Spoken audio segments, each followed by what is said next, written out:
Hello, magandang umaga o gabi man ninyo mapakinggan itong awiting ito.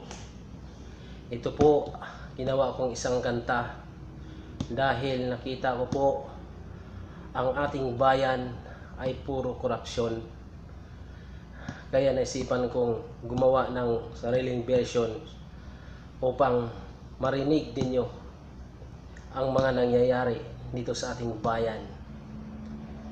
Itong kantang ito, inaalay ko po sa inyong lahat, sa lahat dito sa buong mundo. Sana po magustuhan ninyo.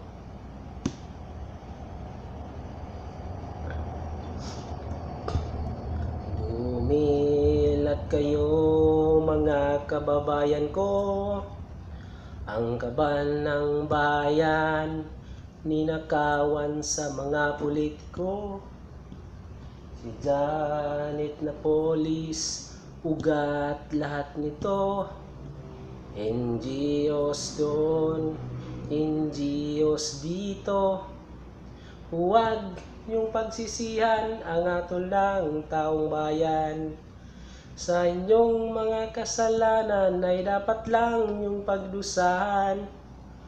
Puro nakawan, walang katapusan. May gobernador, senador, kongresman, ang kawawang mahirap ay nagtiis nitong lahat. Dahil sa pera ng bayan ay inyong winawaldas. Mga politiko, maaawa naman kayo sa mga mahihirap na nangailangan ng tulong nyo. Tayo na sa palasyo at atin na silang parusahan. Silang mga nagnakaw ng pira sa kaban ng ating bayan. Silang ating pinili at pinagkatiwalaan, palay gahaman. At kung tayong mga mahihirap ay laging magpatanga-tangan, ang kahinatnan ay lubog sa kahirapan.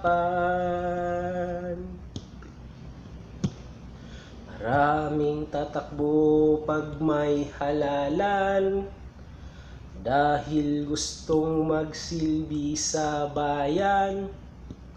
Pero ang mga ito pag nandyan na sa pwesto, makalimutan ng mga pangako. Maraming pinaplano mga plataporma de gobyerno, pero walang nabubuo sapagkat ninanakaw nilang pundo.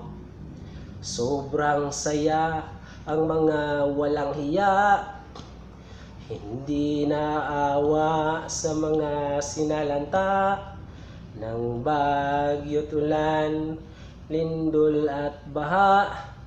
Kumakalab ang mga sikmura dahil sa inyong mga ginawa. Ako'y nananawagan sa ating mahal na mga kababayan na sa sunod na halalan, mga Port Barrio Stars ating iwanan. Tayo na sa palasyo at atin na silang parusahan. Silang mga politikong nagnakaw ng pira sa kaban ng ating bayan. Silang ating pinili at pinagkatiwalaan, palay gahaman. At kung tayong mga mahirap ay laging magpatanga-tangan, ng kahinatnan ay lubog sa kahirapan.